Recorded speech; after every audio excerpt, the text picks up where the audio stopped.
Vamos lá? Hoje nós vamos falar sobre tutela provisória. Vamos aprender como que a tutela ela é aplicada no dia a dia, como que ela é aplicada nos processos judiciais. E nós vamos falar tudo sobre tutela. Os tipos de tutela, como que ela funciona, de que forma que ela é aplicada, tá? E essa aula vai ficar gravada para vocês. Então, fiquem à vontade quando vocês quiserem é, estudar de novo, rever, vocês podem ali voltar o vídeo quantas vezes quiserem. Então, vamos lá. Vamos falar um pouquinho aqui sobre o conceito da tutela.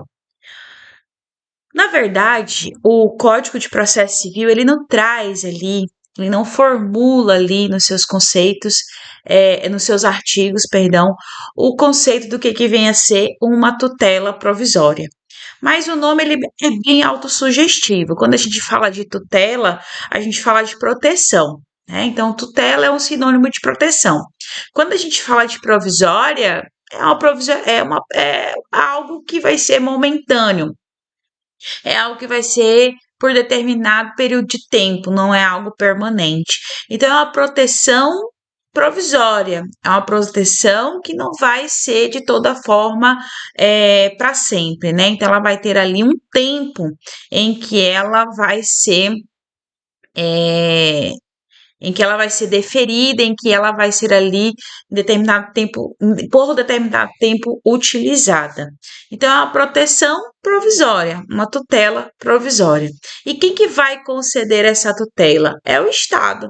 É o Estado que concede essa tutela, né? Representado ali pelo juiz de direito. Então, é o juiz representante do Estado que vai conceder aí essa tutela. Então, o CPC ele não formula ali nenhum conceito de tutela provisória, sendo o seu conceito o quê? Totalmente doutrinário, né? Então eu trago aqui para vocês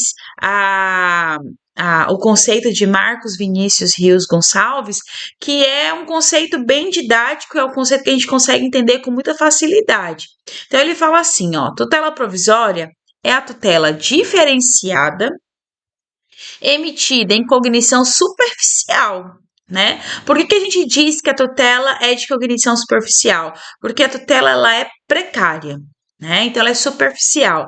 O juiz, quando ele está analisando um processo, ele vai analisar uma tutela, ele não tem ali ao seu conhecimento todas as evidências de que aquela pessoa tem ou não tem direito àquela pretensão.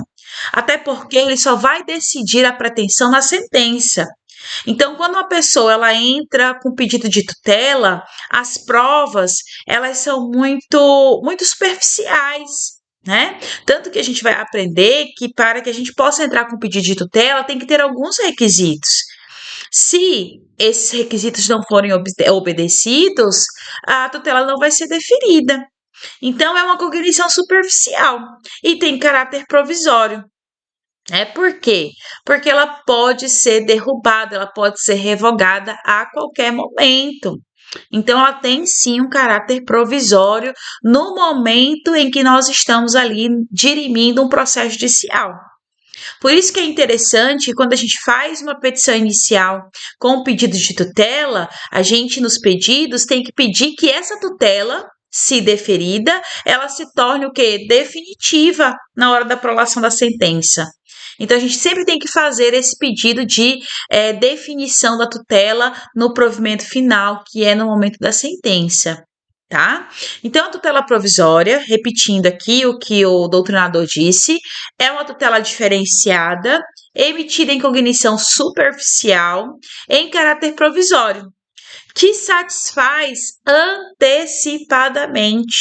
antecipadamente ou assegura e protege uma ou mais pretensões formuladas e que pode ser deferida em situação de urgência ou nos casos de evidência.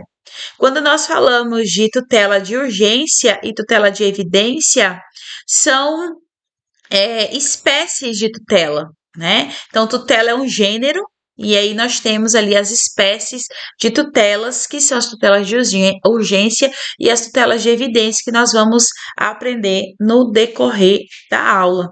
Mas o que é importante vocês aprenderem aqui nesse momento é que o CPC não traz ali uma definição em seus artigos do que vem a ser a tutela. Nós temos então o conceito totalmente doutrinário. A gente tem que entender que tutela é uma proteção do Estado. Então, tutela é sinônimo de proteção, né? É um sinônimo de segurança. E provisória significa o quê? Que ela vai durar um certo período de tempo, ela é precária, ela não é definitiva. Então, a tutela, uma vez concedida, ela pode ser revogada, né? A qualquer tempo, vamos dizer assim, em regra, a qualquer tempo, e nós vamos verificar e aprender também em que momento ela pode ser revogada, mas sim, ela pode, e ela pode ser deferida tanto nos casos de urgência quanto nos casos de evidência. Que essas palavras por si só já dizem o que vem a ser o seu conceito. Quando a gente fala de urgência, o que é algo urgente? A gente tem que pensar nesse sentido. O que é urgência? Né? Será que urgência a gente pode esperar para amanhã, depois de amanhã? O que é algo urgente? Né? O que é algo evidente? O que é uma evidência? É alguma coisa que a gente tenha dúvidas? É alguma coisa que a gente está pensando se é ou se não é? Não. Quando a gente fala de evidência, a gente está falando de certeza.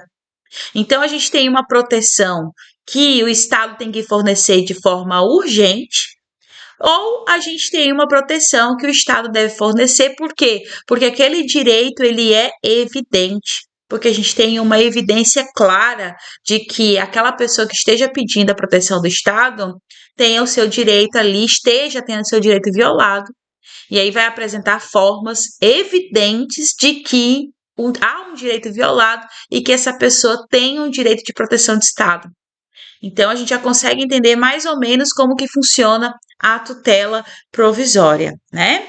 Então, vamos lá. A tutela, ela cumpre uma função de dar maior efetividade no processo. Por quê? Porque todas as vezes que a gente tem um processo moroso, isso acaba acontecendo alguns prejuízos ao autor. Muitas vezes, o autor ele não tem condições de esperar até o momento da prolação da sentença ali resguardado. Então, o que ele faz? Ele pede ao juízo, né? Ele pede ao Poder Judiciário essa proteção para dar uma efetividade ao processo. Por quê? Porque se ele esperar até o momento da sentença, a sentença para ele naquela hora ali já não pode, já não vai fazer mais efeito. Então, a tutela é uma antecipação, por isso que é comum a gente falar que a tutela é uma antecipação dos efeitos da sentença. Mas percebam, é uma antecipação dos efeitos da sentença, mas não é a sentença, porque a sentença, ela finaliza o processo de conhecimento. Ela finaliza o processo de conhecimento. Então, a sentença, ela finaliza o processo, tá? É aonde o juiz vai julgar, conforme o seu convencimento, conforme as provas que foram colacionadas nos autos, aquilo que de fato o que de fato houve no processo, né? Se os pedidos do autor foram deferidos ou se, porventura, os pedidos do réu foram deferidos. Então, o juiz vai conhecer o processo, vai analisar ali as petições do autor, vai analisar as petições do réu e aí ele vai lá no final, depois de analisar as provas, depois de ter feito toda a instrução processual, ele vai prolatar uma sentença. Então, quando a gente pede uma antecipação dos efeitos da sentença, a gente quer que aquele processo tenha uma efetividade maior, né? Por quê? Qual que é a justificativa? Por conta da morosidade. Então, quanto mais um processo judicial demorar, quanto mais um processo judicial permanecer ali em trâmite, maiores serão os prejuízos do autor. Então, é essa concepção que a gente tem que ter quando a gente pede uma tutela provisória. É tentar convencer o juiz de que quanto mais esse processo demorar, maior vai ser o prejuízo desse autor. E ali no final do processo, muitas vezes na hora da sentença, essa sentença não vai surtir efeitos para o autor. essa sentença não vai surtir efeitos para o autor. Por quê? Porque às vezes aquele perigo que o autor estava sofrendo naquele momento já passou, né? Ou ele já ficou, ele já se tornou, aquele perigo foi tão prejudicial a ele que a sentença depois não vai mais fazer sentido nenhum, porque o dano dele já não consegue mais ser reparado, porque o dano dele foi totalmente perecido. Então, para ele não faz mais efeito. Então, ele precisa convencer o magistrado de antecipar os efeitos da sentença. E por essa razão que ela é provisória, por essa razão que ela é precária, por essa razão que ela é superficial.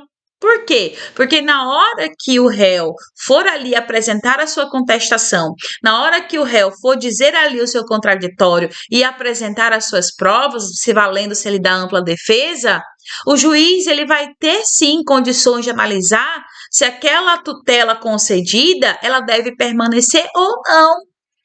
Porque aí ele vai ter, como a gente está falando de processo de conhecimento, então quando a tutela é deferida, o juiz ele defere com base nas alegações do autor ali na petição inicial, que vai trazer ali uma probabilidade de direito, que vai trazer ali o perigo do dano, que são requisitos que nós vamos falar.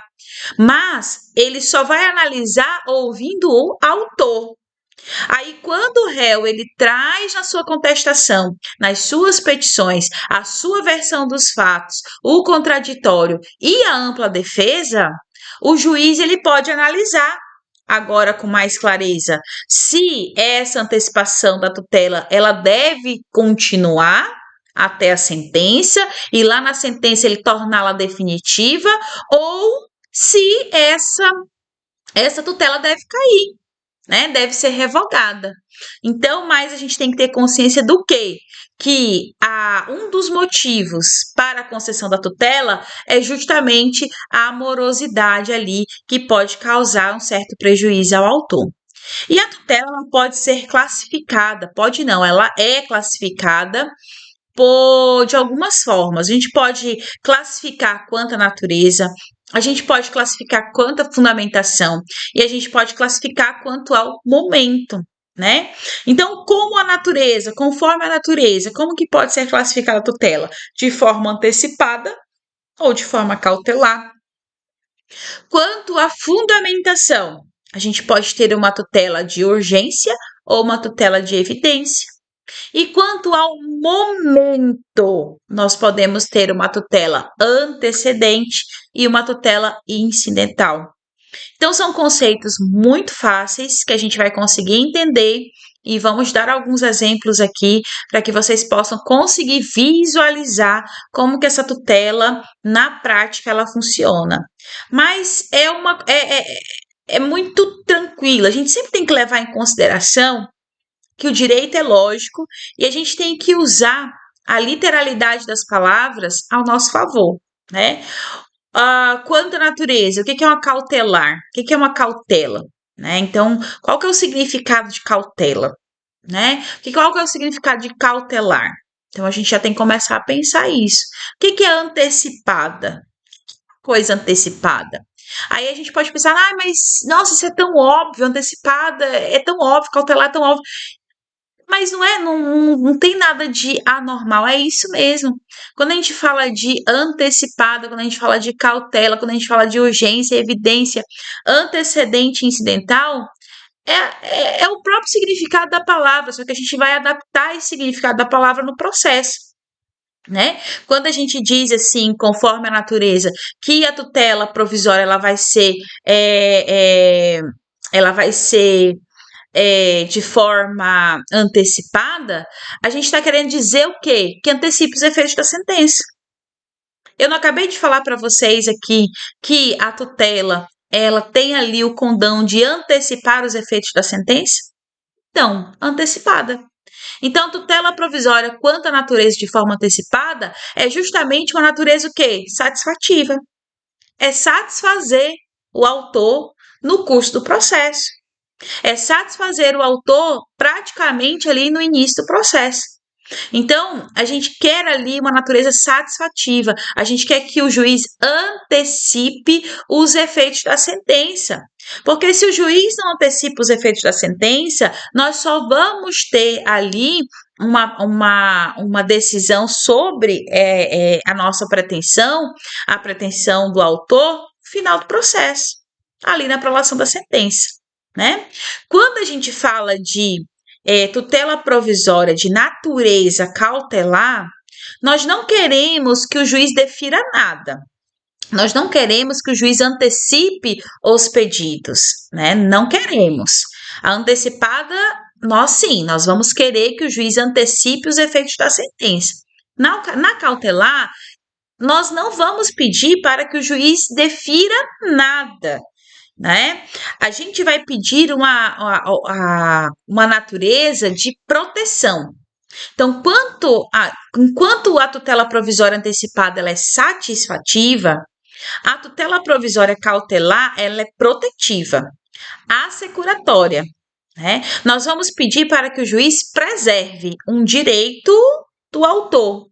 Então, eu não quero que o juiz defira a antecipação dos efeitos da sentença. Não. Na cautelar, eu vou pedir para que o juiz preserve um direito do autor. Preserve um direito do autor, por quê? Porque o risco pela demora do processo possa ser que aquele direito que o autor ele vai conseguir provar e vai ser ali dito que a pretensão alcançada na sentença, esse direito possa ser perdido no curso do processo. Então, a gente vai pedir para que o juiz cautele uma determinada situação, cautele um determinado direito, preserve, né, uma medida protetiva, uma medida assecurativa, para preservar esse direito do autor. Tudo bem? Então, vamos lá. Quando a gente fala também quanto a natureza de tutela antecipada e de tutela cautelar, quando a gente fala desse tipo de tutela, elas são úteis para quê? Para afastar tanto uma situação de perigo, quanto ali de dano que seja irreparável ou de difícil reparação. Então, quando a gente pede ali tanto antecipação quanto a cautelar, o que nós desejamos é afastar uma situação de perigo, afastar um prejuízo irreparável ou de difícil reparação do autor, né? Então, quanto à situação do perigo, tanto a antecipada quanto a cautelar, ela visa afastar esse perigo. Não tem alteração nenhuma em relação à situação de dano. Então, quanto à situação de dano, nós não temos diferença. Tanto a antecipada quanto a cautelar visam afastar o dano. Agora, quando a gente fala de alcance de resultados, aí sim, aí tem uma diferença da antecipada, como a gente tem uma diferença da cautelar. Por quê? Qual que é a diferença quanto aos resultados? A antecipada, a gente quer que esse perigo de dano ele seja afastado logo no início do processo. Então, a gente já entra com a petição inicial pedindo a tutela antecipada. Então, a tutela antecipada, a gente já entra com a petição inicial, ela já vem postulada ali junto com a inicial. Já a cautelar, também queremos que afaste o perigo, mas a gente quer que o juiz tome uma providência de proteção. Uma providência. Então, a cautelar, ela vem junto com a inicial, então a gente quer um resultado meio que imediato, enquanto que a cautelar, esse perigo é para uma medida de providência. Nós pedimos para que o juiz, ele tome alguma providência de proteção, tá? Ele tome alguma providência de proteção. Por exemplo, manda penhorar determinados bens. Vamos imaginar que o autor descubra que o réu está dilapidando o patrimônio dele, está ali vendendo o patrimônio dele, colocando em nome de terceiros. E aí o autor entende que até o final do processo todos os bens do devedor estarão ali em nome de terceiro ou vendidos, alienados. O que que o autor quer? Ele não quer a posse do bem logo agora, vamos assim dizer, né? Às vezes pode ser até uma ação de cobrança.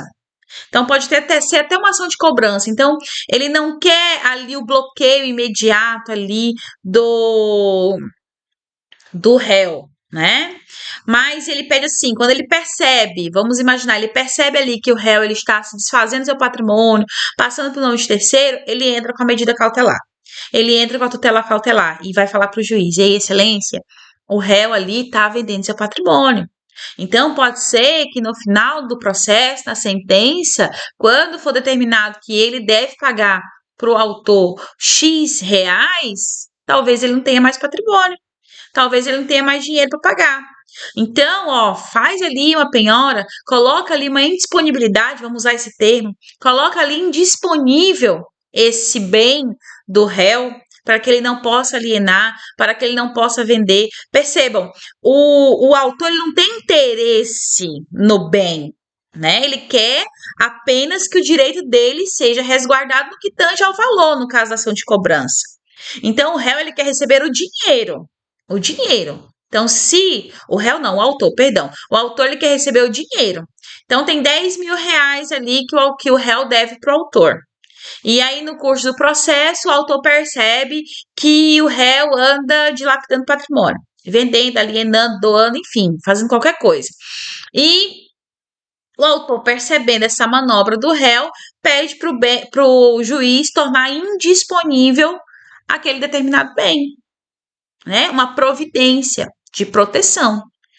O autor quer aquele imóvel? Não, ele não quer aquele imóvel, ele quer os 10 mil reais dele. Tá? Agora, se o réu não pagar esses 10 mil reais dele, aí sim, esse bem ali pode ser penhorado, levado a leilão e etc. E ter o dinheiro, o valor revertido para o autor.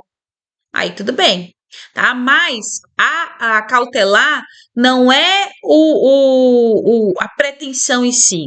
É apenas uma providência de proteção. É nesse sentido que a gente deve pensar. Já a antecipada, não. A antecipada, a gente pede antecipação do dever da sentença na questão do objeto, né? Então, se eu entro com um pedido de reintegração de posse, é, eu já peço logo que aquela posse seja reintegrada naquele momento, né? Logo quando eu entro ali com a petição inicial. Então, na antecipada, o objeto praticamente é o mesmo que eu estou pedindo na minha inicial. Já na cautelar, não. Não necessariamente é o mesmo pedido. Não é o mesmo pedido que eu estou ali na inicial. E sim um pedido de providência, tá bom? Então vamos lá. E daqui eu trouxe alguns exemplos e aí a gente vai ler aqui para que vocês possam compreender de forma melhor. Então vamos lá. Exemplos. O autor corre sério risco de não receber determinado valor. Eita Deus, foi até o mesmo exemplo que eu dei para vocês aqui. Mas vamos lá, vamos terminar a ler aqui. A tutela satisfativa antecipada será concedida, no sentido de, desde logo, promover a execução do valor, em caráter provisório, alcançando-se os efeitos almejados, que somente seriam obtidos na sentença. Então, nesse exemplo aqui, a gente fala de valor, mas, desde logo, ele quer a execução do caráter provisório. Quer ver um exemplo disso aqui? Muito nas ações de alimentos, né? Nas ações de alimentos, a gente consegue perceber isso de forma muito clara. Então, o autor, ele pede ali alimentos, e aí eles são deferidos alimentos provisórios, e se esses elementos provisórios eles não forem pagos ali, no momento do trâmite do processo, já pode ali ser feita ali a execução desse valor de caráter provisório, né?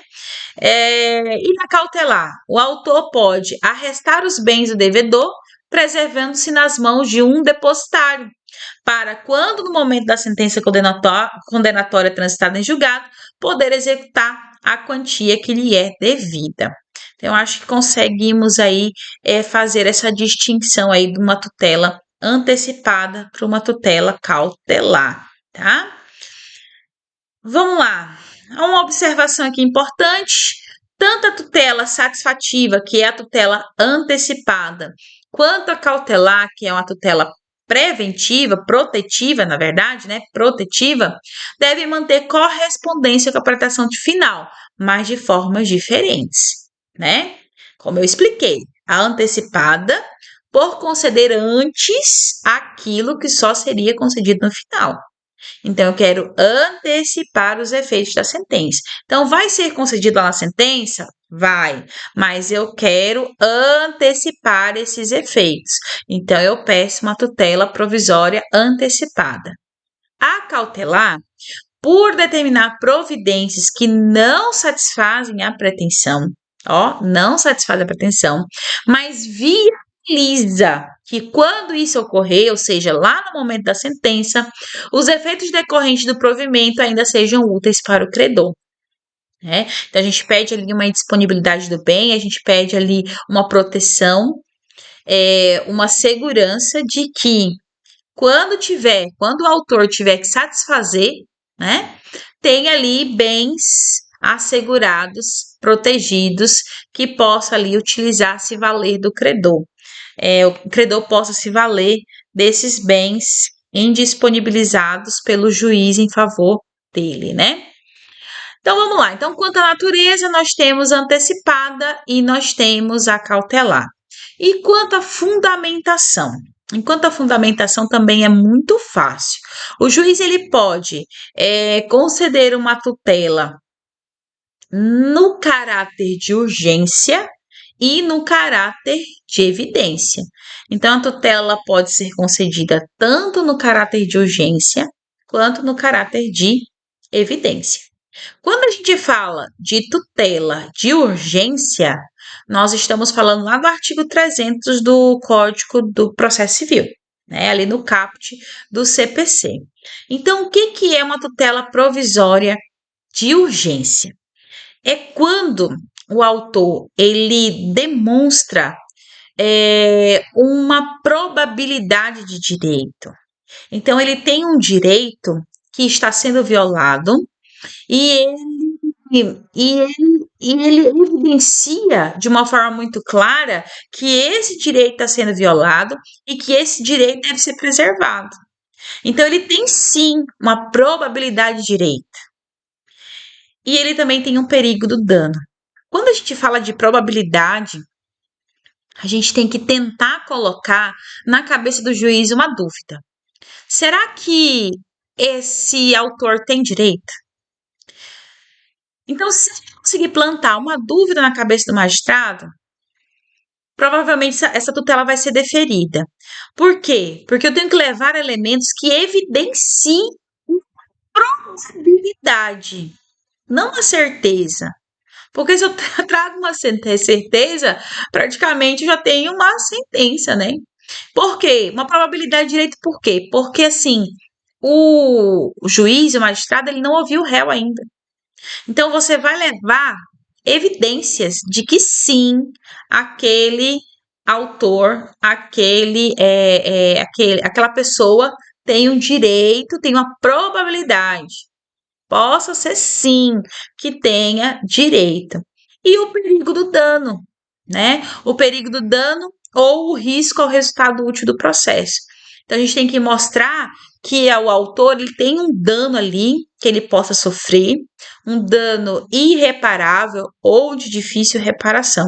Então, nós temos sim que fundamentar com esses dois requisitos quando a gente vai ali pleitear uma tutela de urgência. Então, nós temos que demonstrar sim que nosso cliente tem ali uma probabilidade de direito, suscitar essa dúvida na cabeça do juiz, para que o juiz possa deferir essa tutela e demonstrar que essa tutela tem que ser deferida. Por quê? Porque o autor ele tem sérios perigos correndo ali, né? Que pode ali trazer ali uma irreparabilidade no direito dele, ou uma difícil reparação ali, tá?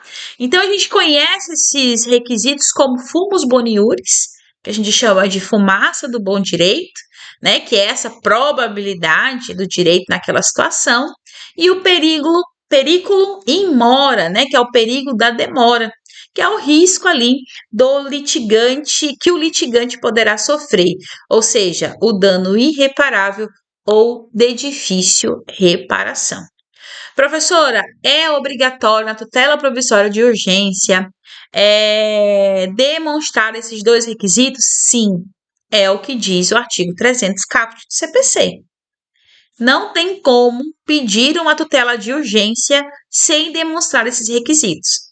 Se vocês fizerem um pedido de tutela de urgência na petição inicial e vocês não demonstrarem para o magistrado que o cliente de vocês, que o autor tem ali uma probabilidade de direito, que o autor está correndo sérios danos, sérios perigos de ter um dano irreparável ou de difícil reparação, provavelmente, muito provável, 99% de chance que o juiz não vai conceder a tutela, tá? Por falta dos requisitos. Tudo bem? Então, tem que colocar esses requisitos, sim, na tutela de urgência.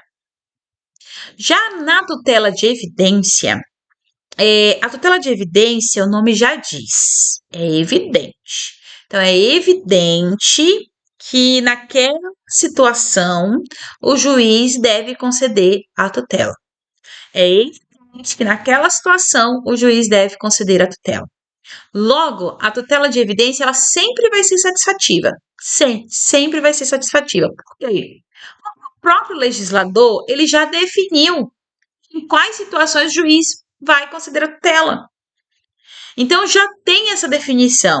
A própria lei traz quais são os momentos em quais situações o juiz vai deferir a tutela, vai conceder a tutela. Está lá no artigo 311 do CPC, tá? Então as hipóteses de concessão elas estão enumeradas no artigo 311 do CPC.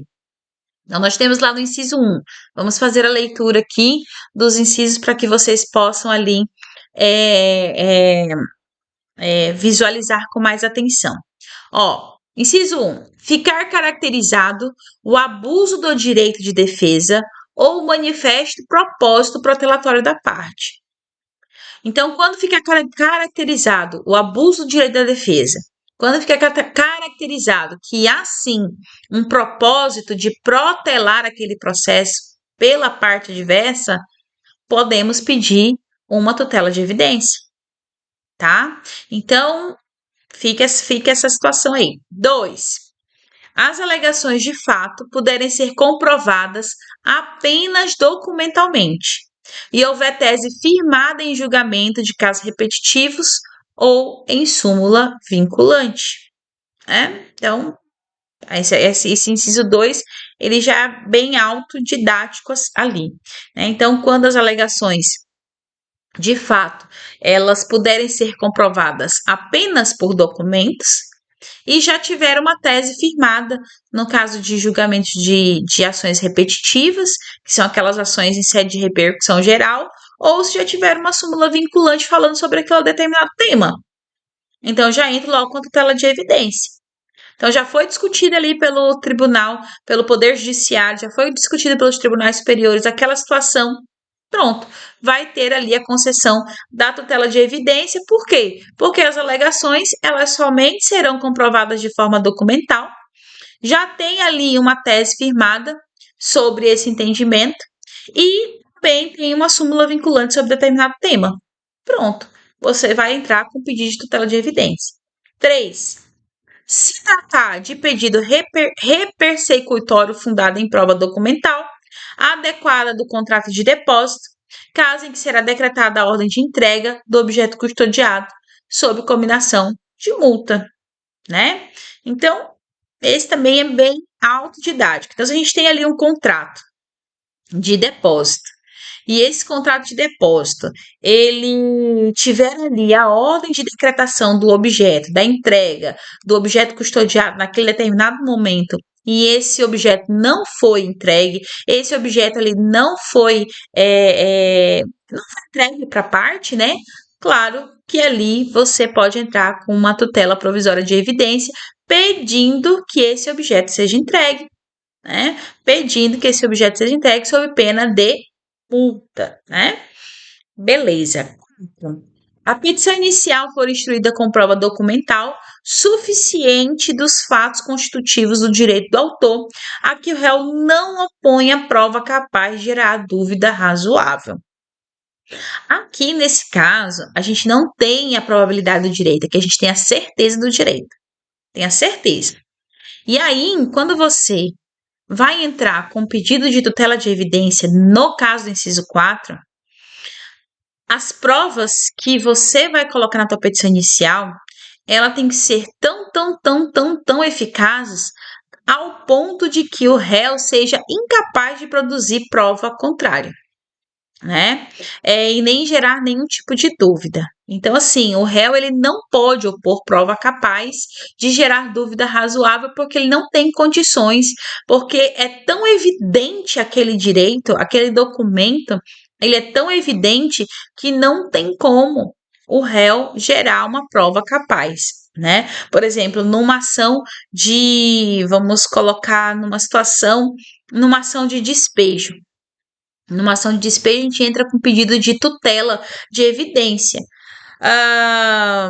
Qual prova que seria ali? O contrato de locação, a escritura pública do imóvel, os meses que aquela pessoa está ali devendo, o contrato de locação justamente com os meses que estejam devendo ali. Então, a gente tem uma prova que o réu, ele não tenha condições ali de gerar qualquer tipo de dúvida, né? E aí, o parágrafo único diz que, nas hipóteses do inciso 2 e 3, o juiz pode decidir de forma liminar, né?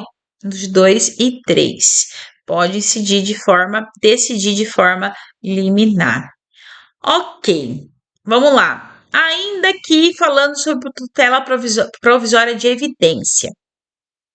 Como podemos notar no caput do artigo 311, a evidência não tem por fim afastar um perigo, podendo ser deferida mesmo que não aconteça dano nenhum. E isso é importante.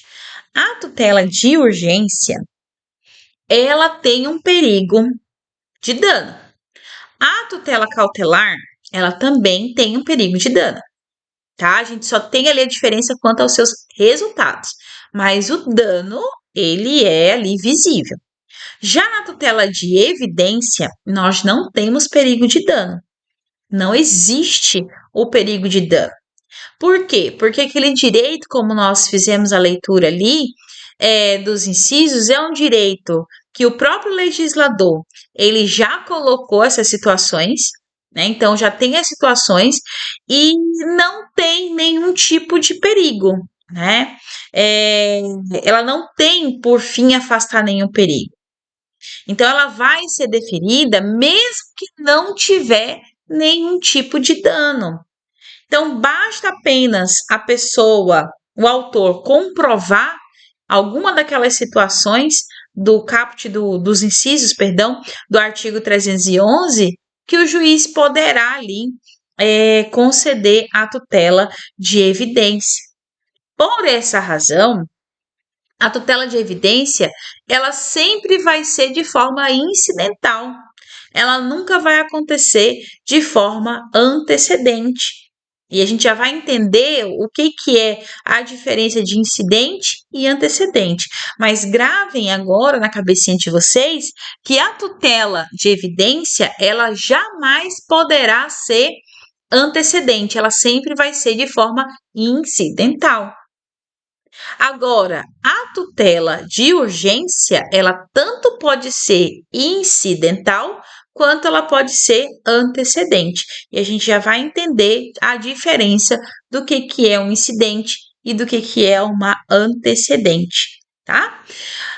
A classificação, quanto ao momento, é justamente a classificação que faz essa diferença de incidental e de antecedente.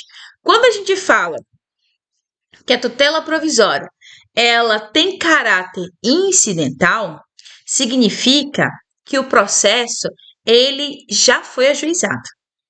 O processo principal ele já foi ajuizado.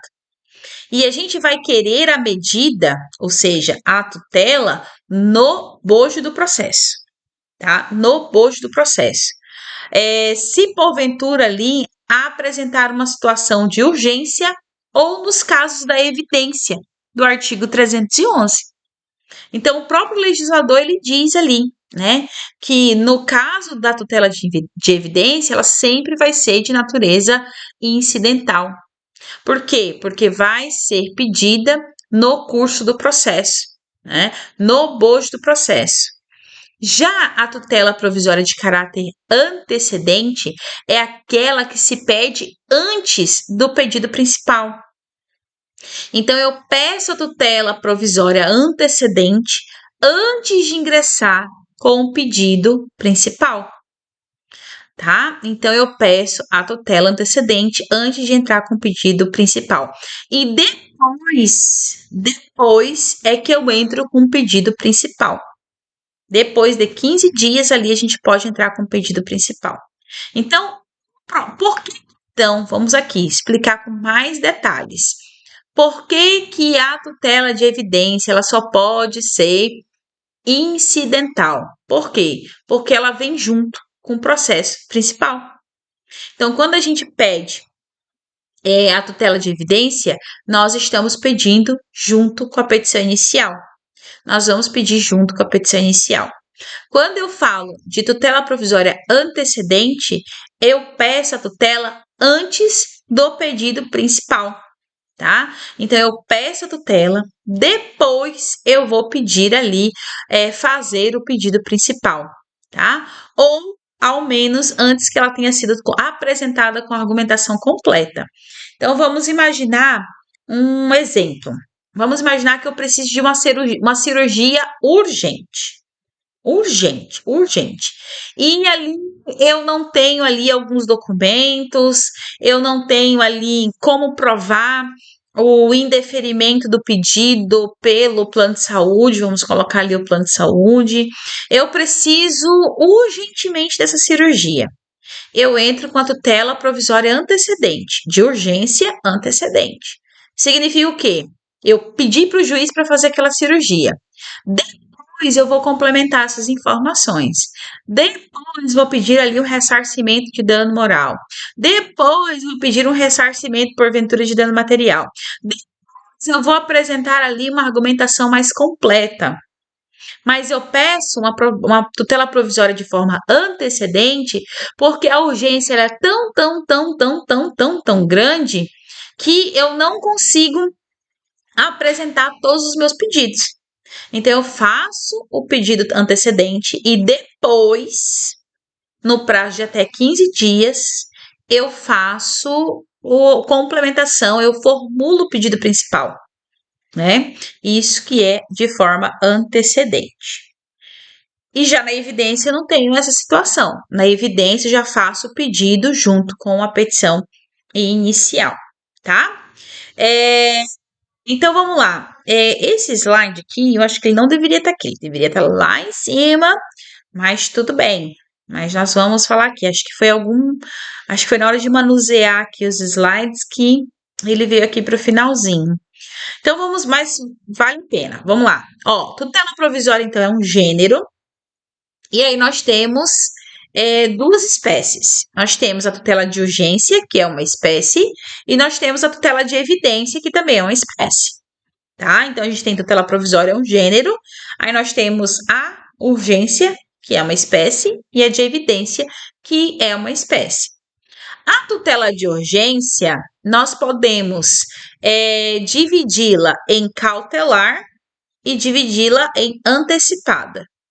A cautelar é uma subespécie da tutela de urgência e a antecipada é uma subespécie da tutela de urgência.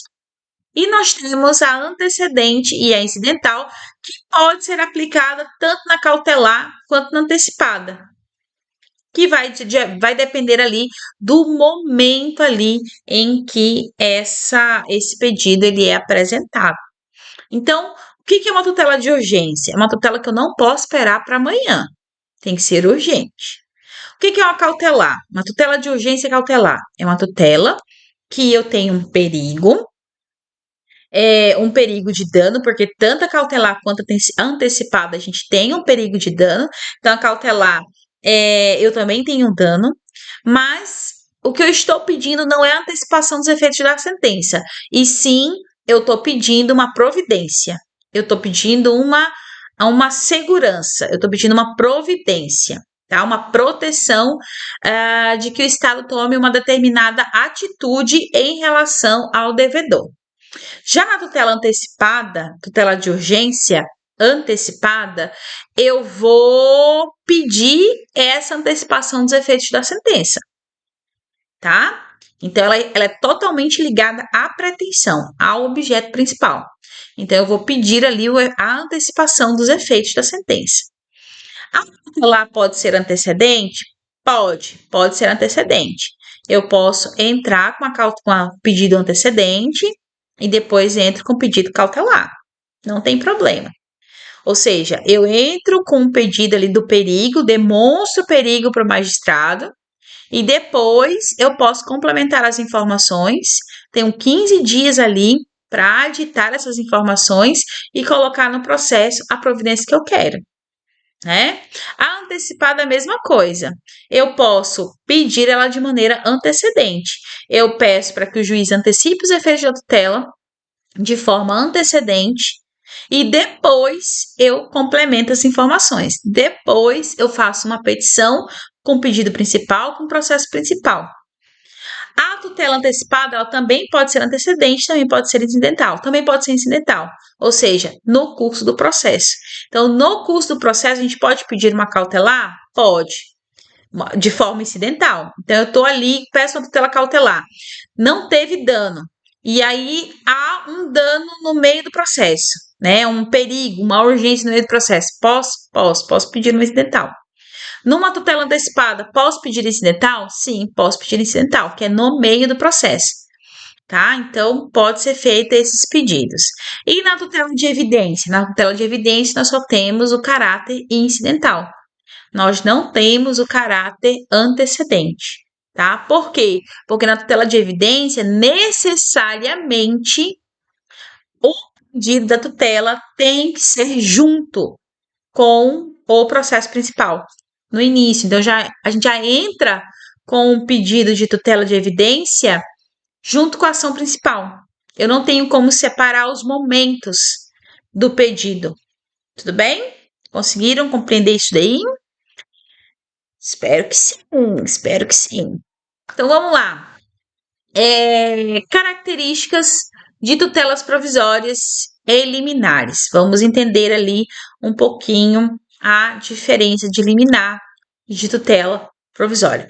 Quando a gente fala liminar é algo que é concedido no início, tá? No início. Então, a gente pode pedir, sim, uma tutela em caráter liminar. A tutela, ela é uma proteção, mas não significa dizer que ela vai ser concedida no início. Eu posso ter uma tutela concedida no curso do processo, de forma incidental, né? Mas se eu quero que essa tutela seja concedida no início do processo, eu posso pedir uma tutela provisória em caráter liminar. Eu vou fundamentar esse meu pedido lá no parágrafo 2º do artigo 300 CPC.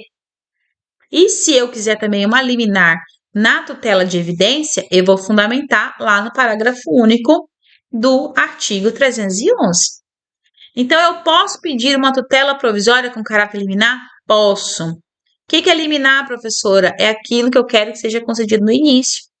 Então, eu quero uma tutela de urgência em caráter liminar. Tranquilo. Tá? Eu quero que o juiz conceda essa tutela no início do processo. Agora, olha uma observação importante aqui, tá? Olha só, se no caso da tutela de urgência,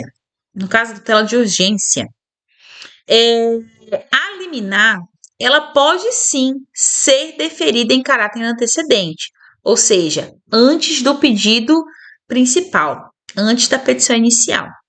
Então, eu entro ali com pedido de urgência antecedente. O que é antecedente? Eu entro com uma petição, é uma petição, gente, é uma petição. Só que não é a minha petição principal. É uma petição de urgência. É uma petição que eu não posso deixar para depois. E naquele momento que eu estou fazendo aquele pedido para o juízo, eu não tenho como apresentar todas as provas, eu não tenho como evidenciar tudo aquilo que eu quero evidenciar, porque é tão urgente que eu não consigo esperar. E aí eu tenho um prazo para poder complementar essas informações. Por isso que a gente chama ela de antecedente, tá? Eu posso pedir, então, uma liminar, uma tutela de antecedente, ou seja, antes da petição principal, antes do pedido da petição principal? Sim, pode. Pode pedir uma liminar em tutela de urgência antecedente, ok? Porém, a tutela de urgência poderá ser deferida em caráter liminar antes da citação do réu. Antes da citação do réu. Então, pode ser deferida em caráter antecedente, numa tutela de urgência, a liminar? Pode. Porém, ela só pode ser deferida antes da citação do réu. Depois da citação do réu, ela não pode mais ser deferida a liminar. Tudo bem? É aquela coisa que a gente estava estudando lá na formação do processo, né? Na formação do processo. Então, quando o processo ele se forma, nós podemos fazer vários pedidos antes da citação do réu. Então, a gente pode pedir a desistência da ação, a gente pode pedir para aditar a inicial, a gente pode pedir para mudar a pretensão, a gente pode pedir para mudar ali, acrescentar provas, mudar os pedidos, a gente pode fazer qualquer coisa antes da citação do réu. E aqui é a mesma coisa. Eu posso pedir uma liminar na tutela antecedente? Posso pedir, tá? Porém, antes da citação do réu. Ok. Já no que tange à tutela de evidência. Na tutela de evidência, ela não pode, já disse, mas é bom repetir de novo. Ela não pode ser de forma antecedente. Ela só pode ser de forma o quê? Incidental. Tutela de evidência não pode ser antecedente, ela só pode ser incidental. Por quê? Porque os pedidos devem vir juntos já no início da formação do processo. Então, se eu tenho uma tutela de evidência, ou seja, alguma daquelas situações previstas lá no artigo 311, eu tenho que fazer o pedido da tutela junto no processo principal, junto com o processo principal. Eu não posso pedir de caráter antecedente, tá?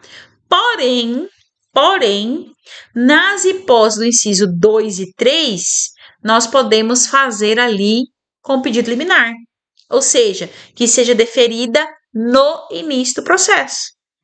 Então, eu posso fazer um pedido liminar na tutela de evidência? Posso. Em quais situações? Inciso 2 e 3. Aí vão ali, voltem ali no Código de Processo Civil, façam a leitura do inciso 2 e 3, marquem no Código de Processo Civil de vocês essa informação, tá? No inciso 2 e no inciso 3, poderá ser concedida liminar numa tutela de evidência.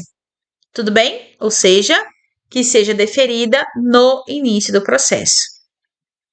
Só que, olha que observação importante, também tem que ser antes da citação do réu. Então, pode ser concedida liminar na tutela de evidência? Pode. Em quais situações? Inciso 2 e 3. Mas antes da citação do réu. Depois da citação do réu, não pode mais. Tudo bem? E nas hipóteses do inciso 1 e 4, somente poderá ser deferido a liminar depois da citação e do comparecimento dos requeridos do requerido nos autos. Olha que legal. Tá? Então, nas hipóteses do inciso 1 e 4, somente pode ser deferida a liminar depois da citação, depois do comparecimento do requerido do réu nos autos do processo. Então, eu quero que vocês façam isso. Voltem lá no artigo 311, analisem os incisos e façam essas marcações em questão a liminar, tá? E vocês anotem aí, liminar. Pegue um post-it ali, escrevam no lápis, enfim, façam alguma coisa com a caneta, escreva de alguma forma, marque no vademecum de vocês no Código de Processo Civil essa informação. Pode liminar na tutela? Pode. Pode liminar na tutela. Na questão ali da urgência, pode liminar? Pode liminar. Aonde que eu vou fundamentar isso? Onde é que está fundamentado? Lá no parágrafo 2º do artigo 300. Pode também liminar ali no caso da evidência? Pode. Aonde que está a fundamentação? Parágrafo único do artigo 311. Mas, na tutela de urgência, pode ser aplicada em qualquer situação? Pode ser aplicado no caráter antecedente, tá? No caráter antecedente, ou seja, antes da petição inicial. Também pode ser aplicado no caráter incidental também, não tem problema não. Porém, na questão do que fala o antecedente, só vai poder ser deferida antes da citação do réu, tá? E na evidência, pode, como eu já disse, em todas as situações, vamos lá, em todas as situações, depende. Por quê? Porque nas hipóteses do inciso 2 e 3, pode, mas antes da citação do réu. Já nas hipóteses do inciso 1 e 4, pode, mas primeiramente vai ter que ser ouvido o réu, comparecido no processo, ele vai ter que ser citado e a citação é de forma válida, né? Assim como nós estudamos lá no artigo, na aula de formação do processo. Então vamos lá. As tutelas provisórias, se não forem deferidas em liminares, ou seja, no início do processo, elas podem ser requeridas em qualquer fase do processo. E olha só, e quando eu falo em qualquer fase do processo, eu digo mesmo até após a sentença.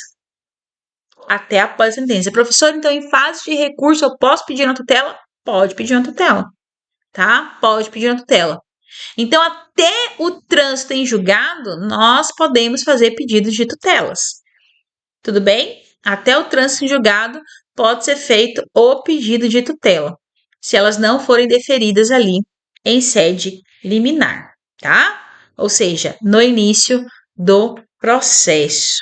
Muito bem, muito bem. A tutela, ela pode ser revogada? Sim, a tutela, ela pode ser revogada. Então, a tutela, quando ela é concedida, ela já inicia a produção dos seus efeitos, ou seja, ela já é eficaz a partir do momento em que ela é concedida. Tudo bem? Então, a partir do momento que ela é concedida, ela já tem ali a produção dos seus efeitos. Porém, se ela perde a sua eficácia, se ela perde os seus efeitos, é porque ela foi revogada. Porque ela só pode perder os seus efeitos se ela for revogada. Se a tutela ela não for revogada, ela não vai perder a sua eficácia. Ou seja, ela não vai deixar de produzir os seus efeitos. Tá? Uma informação bem importante. Nós já estudamos suspensão do processo, né? Nós já tivemos uma aula de suspensão de processo. E nós não vimos em nenhum dos incisos do artigo 313 dizendo que a suspensão de um processo é motivo para a tutela ser revogada. Não existe isso. Quando um processo é suspenso e a gente tem uma tutela concedida, a suspensão do processo não vai fazer efeito nenhum. Essa tutela vai continuar produzindo seus efeitos. E as partes convencionaram ali a suspender o processo por 6 meses. Beleza.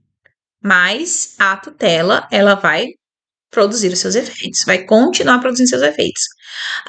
O processo ele foi suspenso ali por inércia de uma das partes.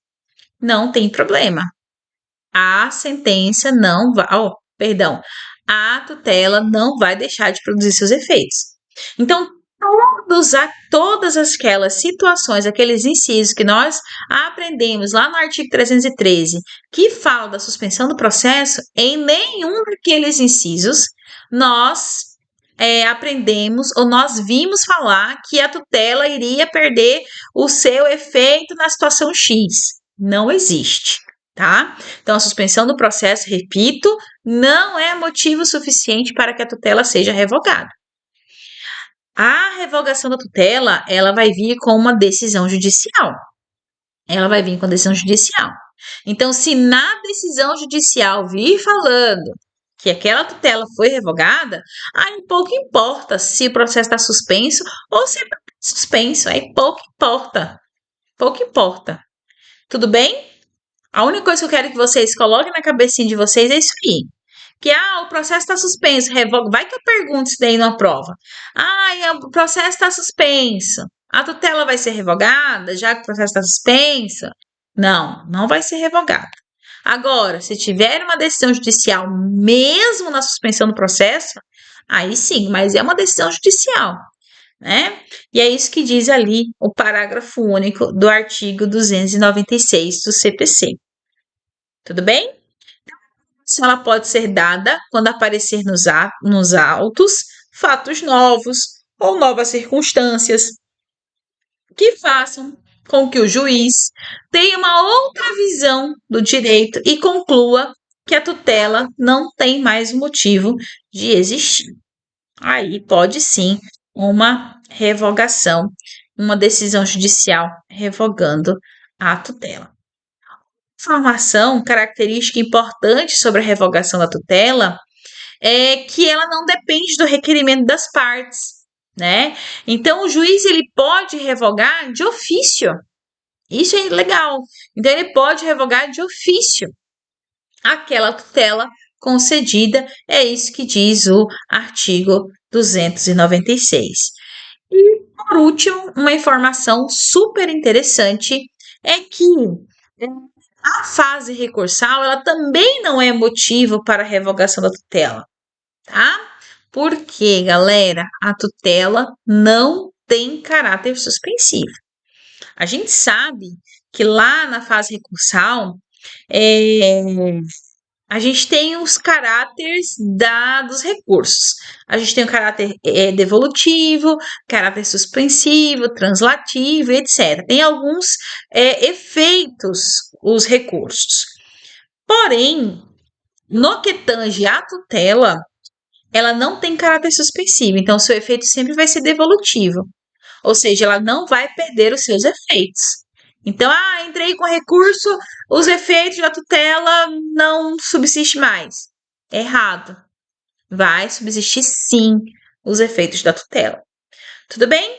Então, essa é a primeira parte, tá, de tutela provisória.